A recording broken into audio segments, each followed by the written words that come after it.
different but still one.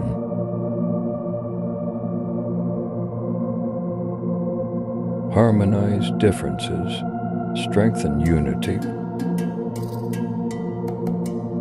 for a strong Indonesia. Happy Pancasila birthday.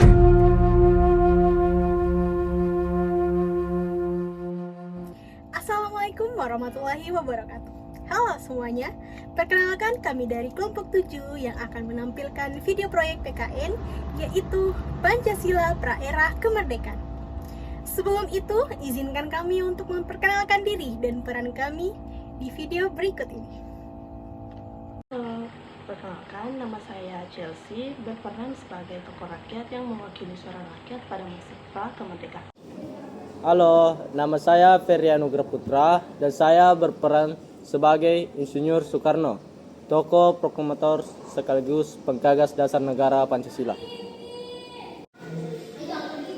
Perkenalkan, saya Muhammad Rizky Alif berperan sebagai Muhammad Yamin, salah satu tokoh penting yang menyampaikan usulan dasar negara pada sidang BPU PKI tahun 1945. Halo, saya Putri Febias Dani yang bertugas sebagai narator yang akan membimbing kalian menelusuri sejarah Pancasila sebelum Indonesia merdeka.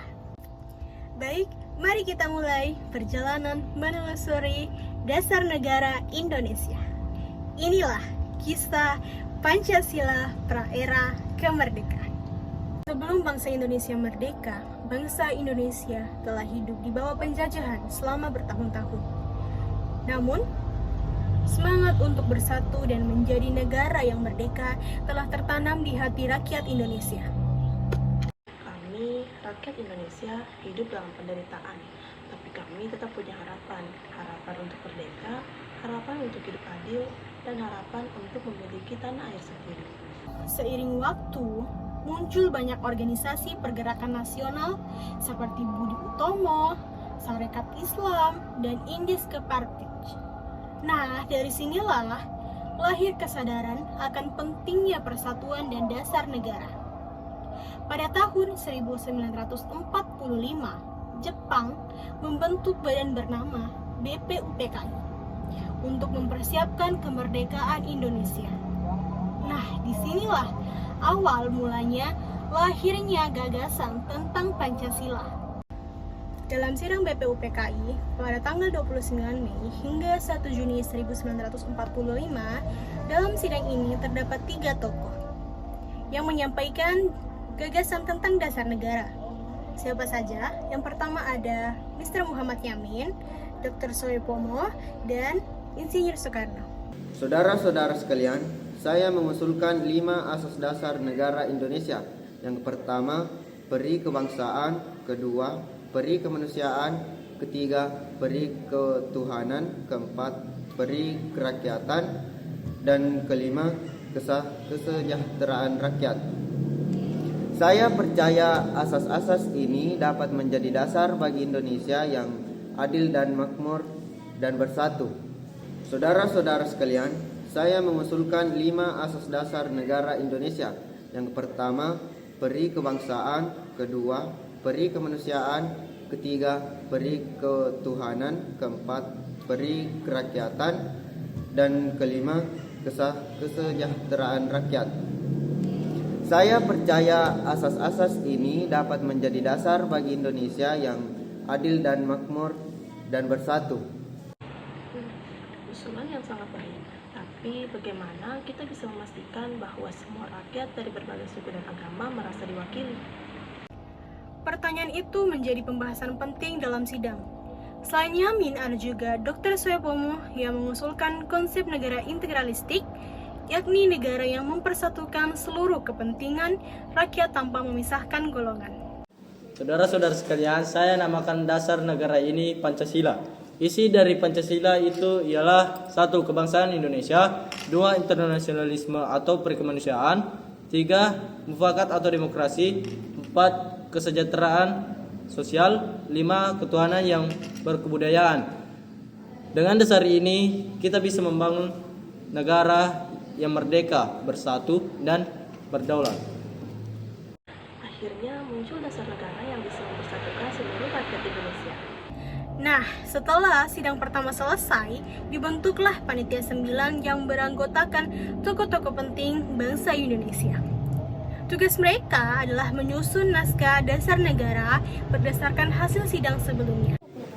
Kami berembuk dan menyusun sebuah naskah yang disebut Piagam Jakarta. Di dalamnya terdapat rumusan awal dari Pancasila. Teman-teman, dalam Piagam Jakarta, sila pertama berbunyi ketuhanan dengan kewajiban. Artinya menjalankan syariat Islam bagi pemeluk-pemeluknya saja.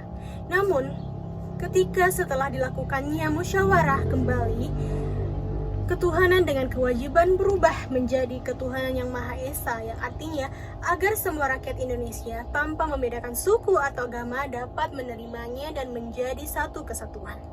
Akhirnya muncul dasar negara yang bisa mempersatukan seluruh rakyat Indonesia. Pancasila bukan hanya dasar negara, tetapi juga jiwa dan kepribadian bangsa Indonesia. Ia lahir dari bumi Indonesia sendiri, dari semangat gotong royong dan persatuan rakyat.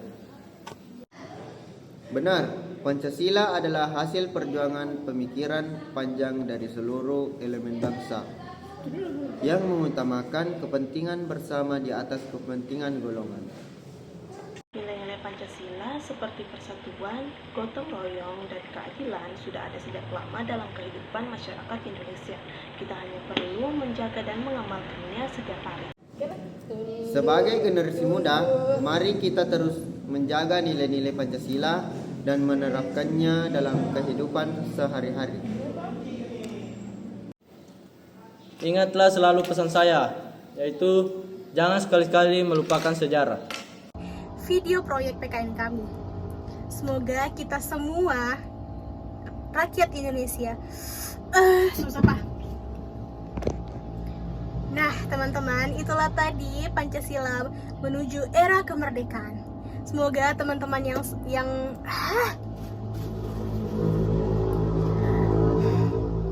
Oke teman-teman, itu tadi video proyek PKN yang dijelaskan oleh teman-teman saya dan serta saya sebagai narator.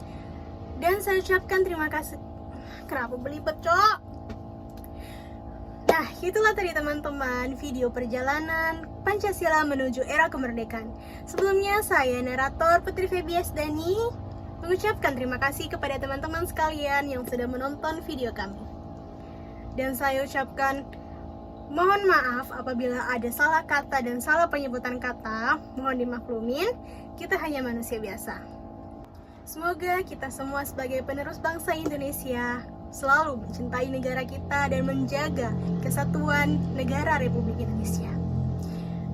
Saya mohon pamit, saya Putri Febias Dani, bertugas sebagai narator mengucapkan Assalamualaikum warahmatullahi wabarakatuh. See you!